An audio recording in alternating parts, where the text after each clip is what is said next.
Hello everyone, and thank you so much for tuning in. I am your host Emma, and this is Em.Powercoaching UK podcast.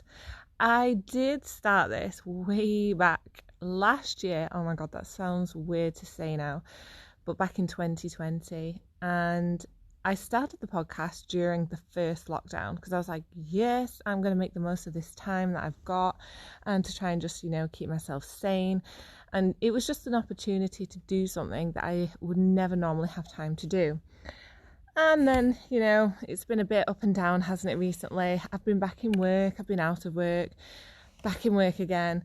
And I'm currently finding myself back off work again with the closure of gyms due to the pandemic. So, it went a little bit stale. I focused all of my attention back on work again, so I didn't really have much time to put into the podcast, but I am once again using this opportunity, and do you know what, I'm going to damn well try and keep this going, even if it's just one a week, one every 2 weeks. I will try and keep this going even if I do end up back in work again, because it is something that I enjoy doing, and I just love to be able to reach more people, and I can do that through doing these podcasts. So there we go, there is my commitment recorded, so you can hold me to it. So I'm hoping that the sound is okay. I don't have any fancy recording studios or anything like that. It's just me and my phone, and right now I have picked up a tip to create the best space possible within the home to create a sound recording studio. I am currently sat in between the cushions on my sofa, all propped up like a tent, like what you used to do when you were like 5 years old, maybe older if you were me. Yeah, that's what I'm doing. I've created a tent with my sofa, and I don't know, maybe it's okay. It's a weird experience. I look a little bit cray-cray. Do you know what? I'm so friggin' hot as well. I don't think I could probably do more than 30 minutes under here anyway.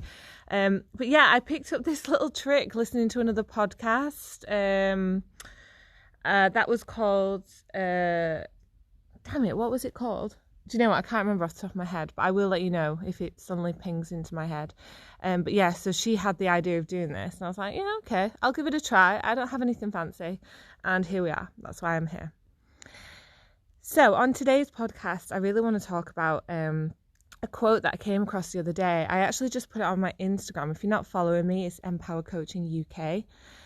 And yeah, I posted this one up, and it's basically saying, life is not a marathon.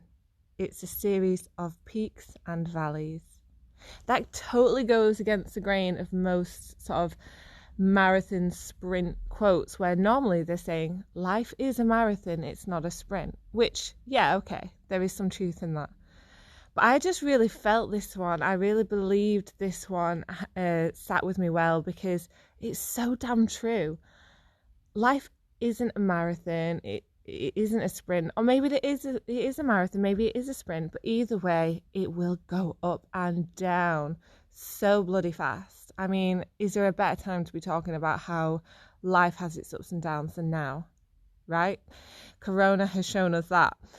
So no matter how slow paced or how fast paced your life may be, that is entirely up to you. But what may be slightly out of your control is the fact that it's going to go up and down, round and round, like a friggin' merry-go-round. And that's just the way it is. And when you're able to understand and be content with that fact, that's when you're able to deal with it a little bit better. Because let's be real, when we have those down days, oh my God, do they take over.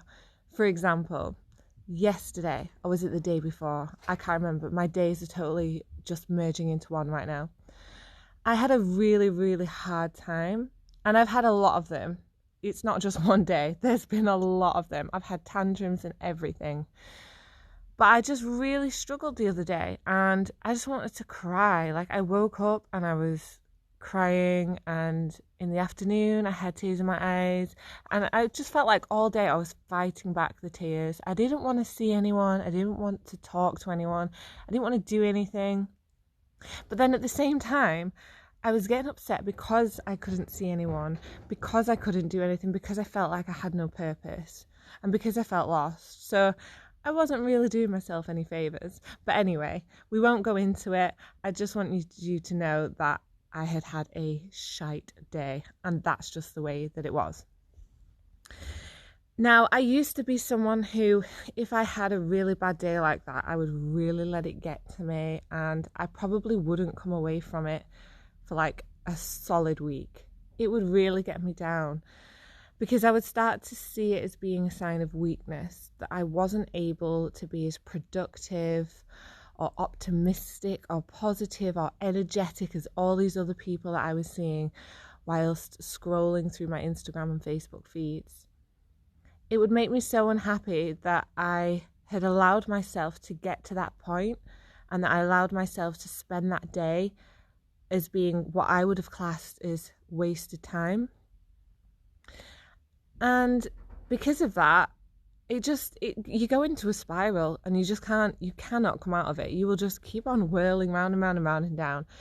And there's got to be something at some point that brings you back. Now, you might be lucky that you have people around you who can do that for you. I have got the most fantastic partner, and do you know what? If anyone knows anything about having good days and bad days, it's my freaking partner, okay? He has bipolar disorder. He has a goddamn freaking reason. He has been there and done it every single day and still does. So in some ways, I'm quite lucky that I have got someone there who can really understand where I'm coming from and understand where I need that extra support, just to lend his hand to pull me out of that place. But not everyone has that, and that's where insight can really be useful. So you don't just suddenly get insight, like that doesn't just happen. You kind of have to train yourself into having it and to understanding your triggers. The best way to do that is to kind of like write down on a piece of paper, when you're able to, how you're feeling, any reasons as to why you might be feeling that way. What is it that you're feeling so negative about that day? Has anything triggered you into feeling like that? Is it something that you saw when you were looking through your phone? Is it an event that happened? Is it something that someone said? Whatever it might be that you might be thinking about, write it down on that piece of paper. If you practice this every time you kind of have these moments, these days, then you may find that you're starting to see a pattern in what it is that's actually triggering you to that point. By doing this, you're learning more about yourself, and you're learning what it is that you are triggered by, and what it is that kind of like kicks off that downward spiral for you. Now, on the opposite side of that, the other good thing to do is to write down the times of when you're coming out of a bad phase. So the really good days that you're having, maybe the day after, like maybe you're just a whole other person and you're skipping through your day with the sun shining on your face. I don't know why I said that. That was just sounded like quite a nice moment. So whatever it is that made you feel really good that day, write that down. Again, what is it that triggered you to feel so good? Was it something that you did? Did you go and exercise that day? Did you have like a full day of really good eating and you're like, yeah, I am on this shit, I'm feeling good? Was it a conversation that you had with someone? Did you tick off like everything on your to-do list that day? Whatever it is that made you feel hot damn good that day, write it down. And again, you may well see that you have got some similarities there. And then again, you're learning about the things that make you feel good. Now, once you've got that insight on the piece of paper, you will start to understand that and remember that. You will have that in your memory then. So when you do have a bad day and you're going into that valley and you're crawling through that friggin' mud and it's bringing you down and it's raining all around you and you're literally feeling like there is no hope, there's no way that you're going to crawl out that valley, that's when you can start to think about what it was that triggered you and what is it that you know can help bring you back out of that. So what are the positives that you know work for you to try and bring you back out? And then it's really just a game of distraction and action. So distract yourself the easiest way that you can from the negative place that you're in. So can you go for a quick walk? Can you go and do some cooking? Maybe pick up a book, go and tidy the bedroom? I don't know. Distraction. But you've also got to action it. There's no point in understanding what it is that you need to do, but then not doing it. All fair and well saying that these are the things to do when you're in that moment, but sometimes when you are in that moment, when you're really in the thick of it, it's not that easy. You just got to be patient with yourself. This is the point where you have to be patient and you have to understand, I cannot get myself out of this today. No one else can. I can't. I don't even want to. I want to sit here and I want to feel like shit and I want to have a shit day and I'm going to eat loads of junk food and I'm going to do whatever it is that makes me feel comforted. I am not advocating that whatsoever, but I understand that sometimes you're going to have those days. Trust me, been there, done that, still doing it. So if that's you and if that's what you've got to do, just do it. Be content with it, because you know what? You have got a long ass journey ahead of you, hopefully, all being well. So if you're going to have one bad day or even 2 bad days, oh fuck it, even a bad week, allow it. It's fine, because you've got years and years ahead of you. Again, hopefully, right?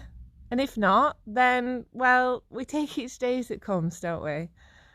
If you're going to have a bad day, have a friggin' bad day. Be content with it. Be patient with yourself. Same goes for when you're setting goals. And, you know, this quite often can be a trigger of having your bad days, believe it or not. Goals are amazing to have. They give you purpose. They set you on a track to follow. They give you a map almost of what it is that you need to do with your time on this planet. However, they can also be quite destructive, because when you have days where you're not feeling like you're on track, or when you start to really analyze your goals and your progress and you start feeling like you're not making that progress that you want to do, that can be quite destructive. It can really set you off track. It can make you think, I'm not doing what I wanted to do. I'm not where I should be right now. My goal is getting further and further away. I'm not sticking to the action points that I set myself. And if you start thinking like that, yeah, that is a huge trigger for setting you on a downward spiral. It really is. So have your goal in place, but understand that that's just it's not an end goal. There is no end to this. This is a freaking journey. And you should be excited by that. It's an adventure. You are going to learn so much about yourself along the way. What is it that you're strongest at? What is it that you're weakest at? Build on the weakness. Learn about it. Find ways to develop yourself, self-development, and work towards that goal from there. So let's just put that into like a bit of an example so that you can really understand where I'm actually going with this. Let's say that your goal, okay, is to, let's just go friggin' simple, okay? Fat loss. Everyone at some point has a goal of fat loss, right? So if your goal is that you've got this dress that you used to wear, okay? If you're female, that is, if you're listening. Or male, who knows? Everyone loves to wear a dress, right? So you have this goal that you have this dress that you absolutely love. You bought it years and years and years ago, and you've always held on to it because you adore it. But my God, can you not fit into it anymore? The seams are busting every time you try and put it on, okay? That's the shit that we're dealing with right now. Your body has changed and you can't fit into that dress anymore. That's fine, because your goal is to fit into that dress within the next year, okay? Let's just say that's your goal. This is just an example, by the way. Just remember that. So your goal is fat loss. You're wanting to lose the fat so that you can get yourself back into that dress again, get that zipped up nice and tight and snug. So you start working on the calorie deficit. So every day you know that what you have to do is move more, be more active, and to be in a calorie deficit. So to eat less than what your body needs just to maintain itself. So you start off really well. Those first 2 weeks, damn, you're smashing it. You are freaking on a roll. You're feeling good. You're already starting to see a difference in just how you look and how you feel. Things are feeling a bit tighter. Damn, you feel good for it. You're empowered. You're owning that shit. And then, you get to this weekend and, I don't know, maybe you hear some bad news or you have a bit of an argument with your partner or just some shit happens, right? And you're like, fuck this. This weekend, I'm just going to let my hair down. I'm going to crack open that bottle. I'm going to neck it all. Booze, that is, not milk. And I'm going to get a takeaway and I'm going to eat what I want. And I'm going to allow this weekend just to do whatever I want, to not be strict and just to friggin' make whatever decision I want. Okay, so you do that. Good on you. But then come Monday, you're feeling shite about yourself because more than likely you've gained a little bit of weight, and I'm talking weight, not fat here. But you step on that scale and you see that it's gone up and you're like, shit, back to square one again. What have I done? I have totally self-destructed myself. Everything is ruined. I'm completely off track. Everything that I was working towards, I'm too weak. I can't do this. There's no way that I'm ever going to get to that goal because I just can't stay on track. And it just spirals from there, right? It just goes on and on and down and down. And that's what I mean by sometimes your goals can be your trigger points to a negative spiral. Now that shit is going to happen. Trust me. Unless you are like some absolute superhuman who can just fight through every day and every shit moment that comes your way without falling off track a little bit, then freaking good on you. I want to know like how you do that, because I cannot do that, and I know there's many of you out there who also are just not going to be able to do that. So you have to understand that, as it says in the quote, it is a series of peaks and it's a series of valleys as well. Now, when you become aware of that and when you become okay with that and you understand that, then come that Monday after the weekend of being completely derailed, you can just say, okay, that shit happened. Yes, I feel a bit guilty about it. Not gonna lie, can't help that. I definitely didn't stay on track to my goal, but whatever. It's 2 days. It happened. I needed the blowout. Now I'm back and I'm ready to give it my all again. And we're going to climb up that freaking mountain. We're going to get back up to that peak. And we're just going to hang in there for as long as we can. That's the mindset that we're talking about here.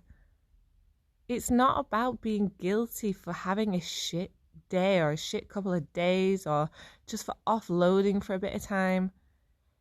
Do you know what? If anything, sometimes it's more beneficial to do that, because you need to allow your emotion out in the way that you need to allow that emotion out. As with anything, or as with most things anyway, and especially health and fitness, I would say 80% of it is mentality, 20% of it is action. That's a huge number, I know. I'm totally going out on this one. But I agree. It's what I believe in. 80% is mental. You can have all the knowledge that you want to be able to hit your goals and to stay on track and to, have that program in place, really understand the exercise and the movements or whatever it is. But you've got the knowledge, you know how to action it, but it's your head and your mind at the end of the day that tells you when you're going to go do that workout. Your body doesn't just like wake up and start moving itself and, oh look, I'm putting on my gym kit and I'm tying up my laces and I'm now walking to the gym. That's not your body. Awesome if it was. Maybe one day they can program something into us where that happens, because that would be just sweet. But no, unfortunately it's not. It all starts in the head. You wake up that morning and in your head you say, I'm going to go to the gym and I'm going to beast this workout. And then the action comes, right? Do you see what I'm saying here? It's all about that mentality. So you have to understand that with mental attitudes, they don't just stay the same the whole time, because there's a lot of things affecting it. So you go up the peaks, you go down the valleys. It's not a friggin' marathon. It's not a sprint. It's a nothing. It's just an adventure towards your goal that is going to go up and down. So allow it. So obviously I've spoken quite a lot today about ups and downs, mainly because I think I've gone through quite a few recently. It's been quite the roller coaster ride for me. So I kind of just wanted to share that with you guys, because that's really what this podcast is all about. It's about sharing my journey, how it is that I get through things mentally and physically. So obviously I share a lot about my fitness on here as well. Now, if you are in a position where you're really in need of that motivation physically, not just emotionally and mentally, that's what this podcast is here for. But if you're in need of that motivation physically, then definitely go and check out my 4-week fat loss and strength program. It's a series of videos over the 4 weeks. It's a progressive program. So it's not just where you turn it on and you just do a workout for 30 minutes and that's it. Like, there is a purpose behind it. Where you are from day 1 to where you will be from the last day of the 4th week will be so much better. You will have progressed mentally and physically. That is the whole purpose of the progressive programming. Each week you will progress in intensity and in difficulty as you go through the exercises. Now, this is perfect for anyone who is new to exercise, because it's video follow along. You've got me showing you how to do it, talking you through it, and also intermediates where you've got a good understanding of exercise, but you just need to keep moving. You need to keep active. This is perfect for you.